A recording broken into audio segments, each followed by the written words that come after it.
Merhabalar. Nasılsınız bugün? Bu videoda çoğul isimlere devam edip birkaç ayrıntı öğreneceğiz.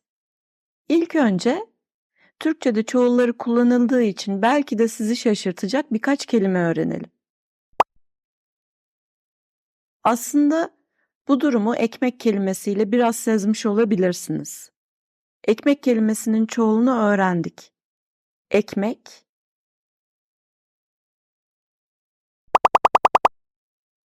ekmekler. Bakın, aynı şekilde mesela saç,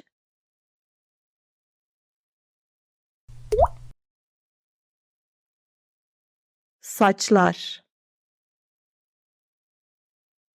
Arkadaşlar, saç ve saçlar arasında genel anlamında bir tekillik, çoğulluk farkı yoktur. Günlük dilde genel anlamında ikisini birbirinin yerine kullanabilirsiniz. Ama gerçekten bir tane tek bir tel saçtan bahsediyorsak o zaman tekil kullanmalıyız. Diyelim ki bir restorandasınız ve yemeğinizden saç çıktı. Bunu garsona söylerken tekil kullanmalısınız. Peki, mesela balık.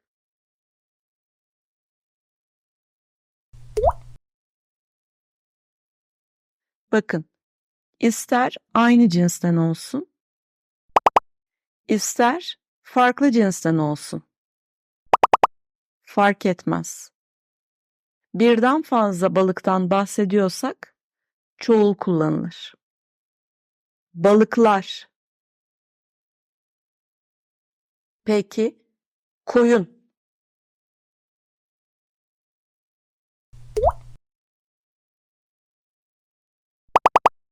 Koyunlar. Evet, birden fazla koyundan bahsediliyorsa çoğul kullanılır. Pantolon.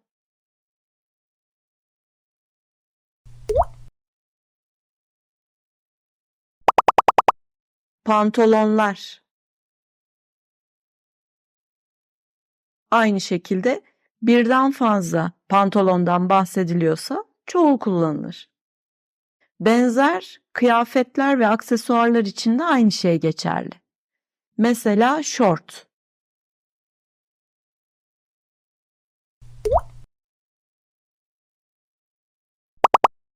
Şortlar. Gözlük.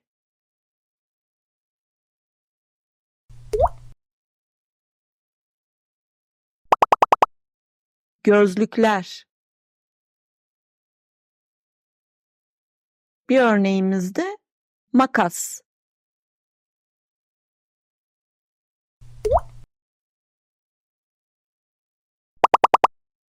Makaslar.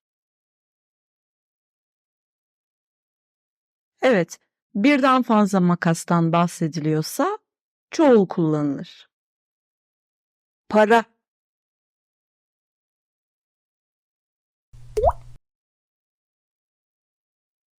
Paralar. Arkadaşlar, paranın çoğulu genelde çok fazla miktardaki para için kullanılır.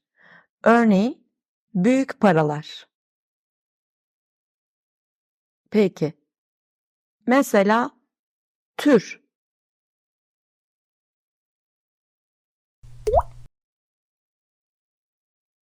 Türler. Haber.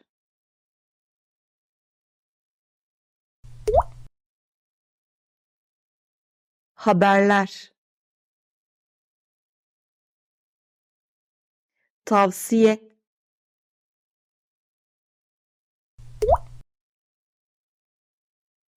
Tavsiyeler. Diyelim ki bir arkadaşınız size birden fazla tavsiye verdi. O zaman bunu birini anlatırken, başkasını anlatırken diyebilirsiniz ki bana tavsiyeler verdi. Peki son olarak bilgi.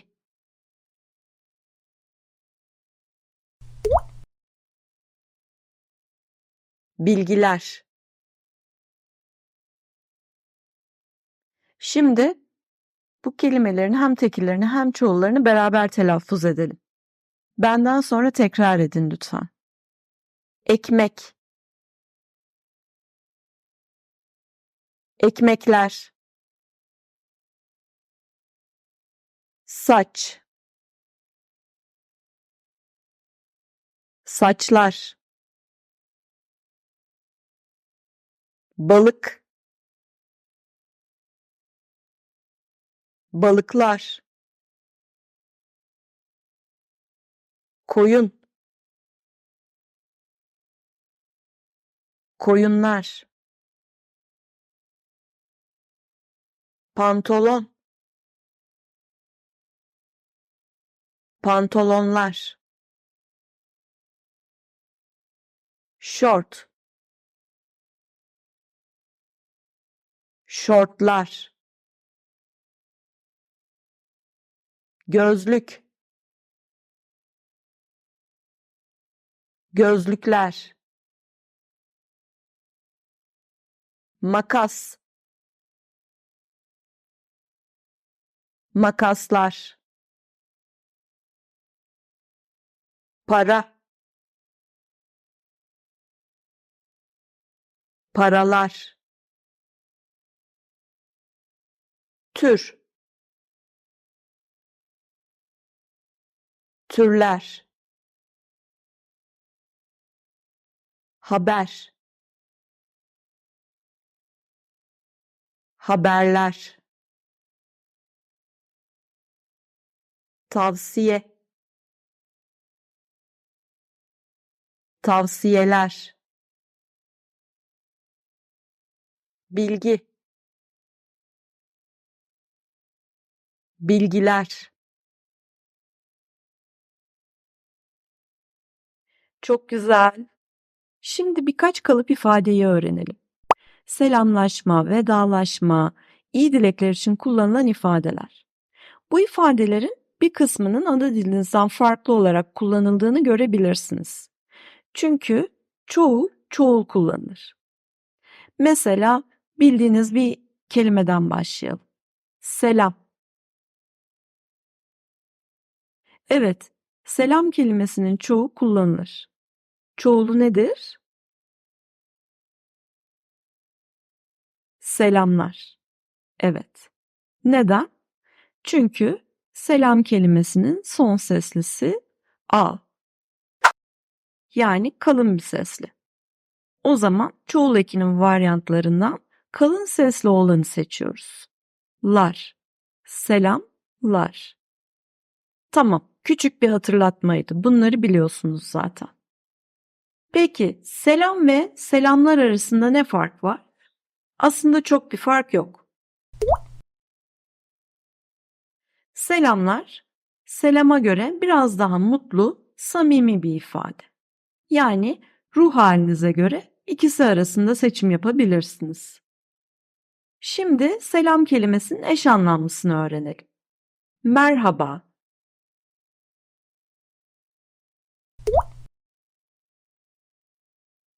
Evet, merhaba kelimesinin de çoğulunu kullanabiliriz. Çoğulu nedir? Merhabalar. Evet. Arkadaşlar merhaba, selama göre biraz daha resmi bir ifade. Ama onu çoğul kullanırsak resmi olmaktan çıkarır, daha gayri resmi bir hale getirmiş oluruz. Aynı zamanda çoğulu tekiline göre daha samimi, daha mutlu bir ifade. Ek olarak şunu söylemem lazım. Hem merhabayı hem de merhabaları günlük dilde şöyle duyabilirsiniz. Merhaba, merhabalar. Alfabe videosunda bahsetmiştim. H harfi günlük dilde yutulan harflerden biri. İşte bir örneğini daha görüyoruz. Günlük dilde sıkça merhaba ve merhabalar diye duyacaksınız. Peki, şimdi hem tekile hem çoğulu kullanılan bir kelime daha öğrenelim. Günaydın.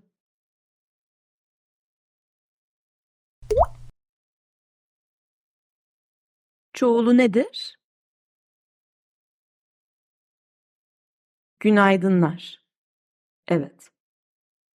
Selam ve merhaba gibi günaydınlar, günaydına göre daha samimi, daha mutlu bir ifade.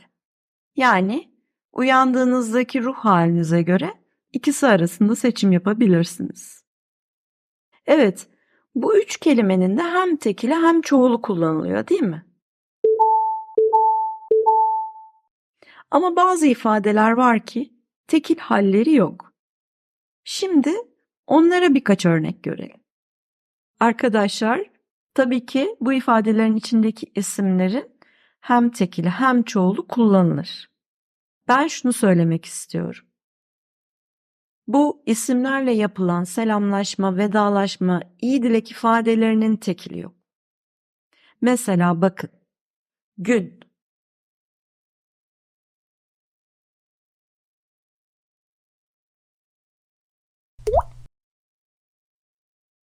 Çoğulu nedir?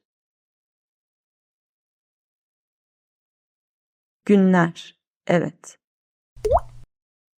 Tabii ki gün ve çoğulu günler gerektiğinde kullanılır. Tekili olmayan ifademiz şu. Diyelim ki gün ortasında bir arkadaşınızın yanından ayrılıyorsunuz. Nasıl vedalaşırsınız? Şunu söyleyebilirsiniz. İyi günler.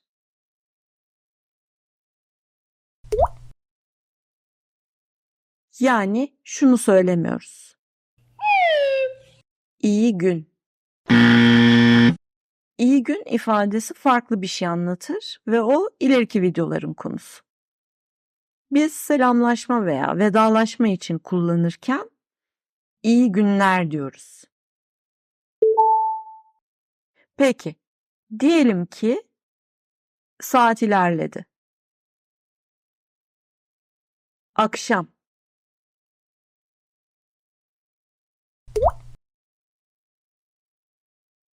Çoğulu nedir?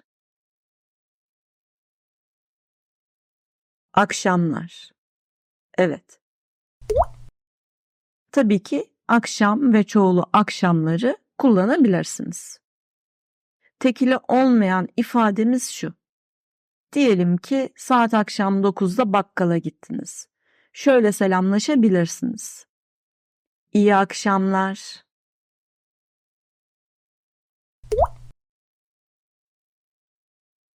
Yani şunu söylemiyoruz. İyi akşam. Doğrusu iyi akşamlar. Arkadaşlar iyi akşamlar ifadesini günlük dilde şöyle duyabilirsiniz. İyi akşamlar. Veya abartıp hızlı konuşurken şöyle de kullanabiliyoruz. İyi akşamlar. Duyarsanız şaşırmayın. Peki, diyelim ki saat ilerledi. Gece.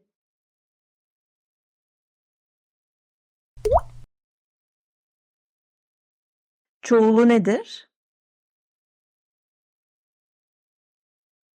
Geceler. Evet.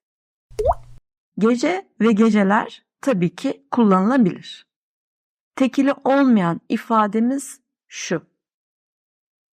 Mesela diyelim ki bir çocuk anne babasına yatmaya giderken şunu söyleyebilir. İyi geceler.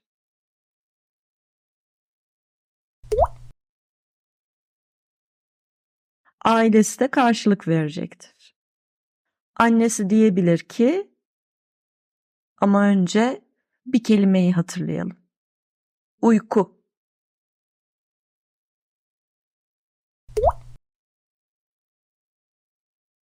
Çoğulu nedir? Uykular. Evet. Annesi de diyebilir ki iyi uykular.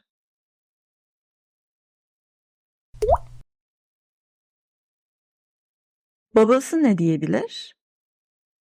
Ondan önce bir kelimeyi öğrenelim. Rüya.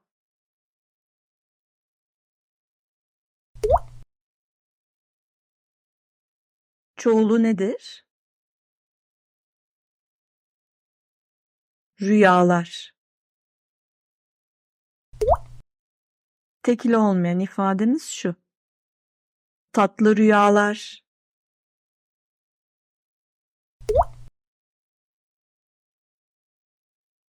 Peki, sınavı olan veya önemli bir görüşmesi, toplantısı olan birine ne deriz? Önce şu iki kelimeyi öğrenelim. Şans.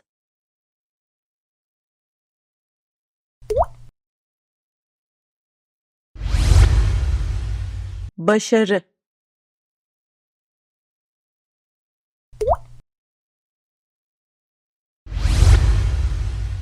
Mesela sınava giden oğluna bir anne şunu söyleyebilir. İyi şanslar. Veya başarılar.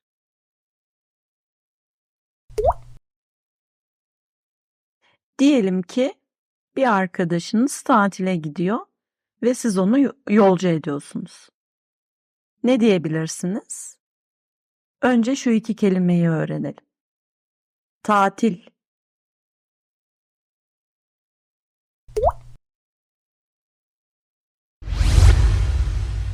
Yolculuk.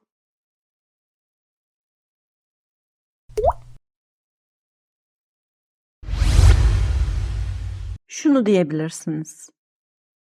İyi tatiller.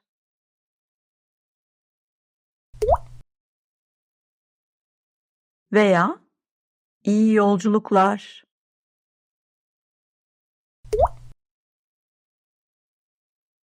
Diyelim ki günlerden pazartesi. Yani haftanın başı. Hafta.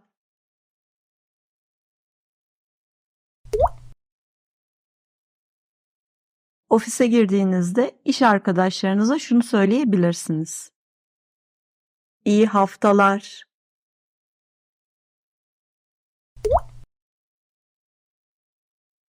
Diyelim ki günlerden pazar. Pazar.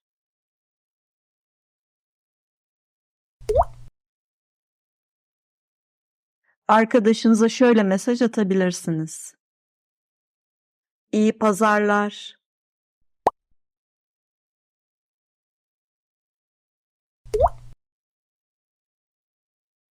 Diyelim ki tarih 31 Aralık. Yılın sonu. Yıl.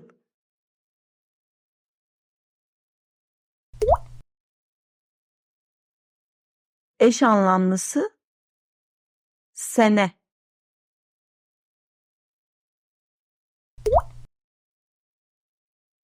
Hadi birbirimizi kutlayalım. İyi yıllar.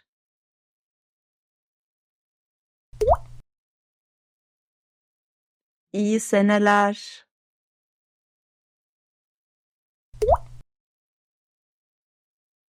Veya mutlu yıllar.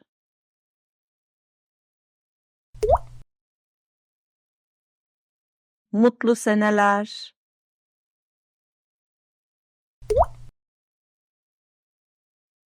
Hediyeler için ne demeliyiz? Teşekkür ederim.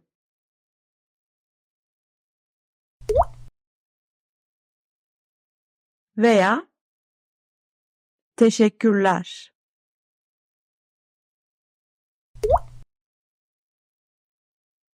Şu şekilde de kullanabiliriz. Çok teşekkür ederim.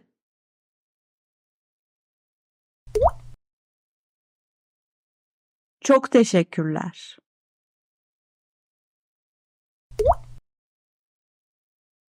Hadi bu günlük ifadeleri beraber telaffuz edelim. Benden sonra tekrar edin lütfen. Selam. Selamlar. Merhaba. Merhabalar. Günaydın. Günaydınlar. İyi günler. İyi akşamlar. İyi geceler. İyi uykular. Tatlı rüyalar. İyi şanslar. Başarılar. İyi tatiller. İyi yolculuklar. İyi haftalar. İyi pazarlar.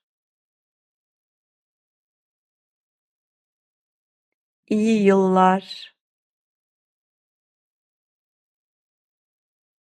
İyi seneler. Mutlu yıllar. Mutlu seneler. Teşekkür ederim. Teşekkürler. Çok teşekkür ederim.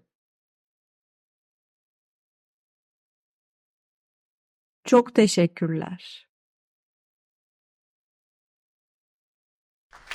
Harika. Peki, bugünlük bu kadar. Bir sonraki videoda görüşmek üzere. Hoşça kalın. Ofise girdiğinizde Ekmekçioğlu'nun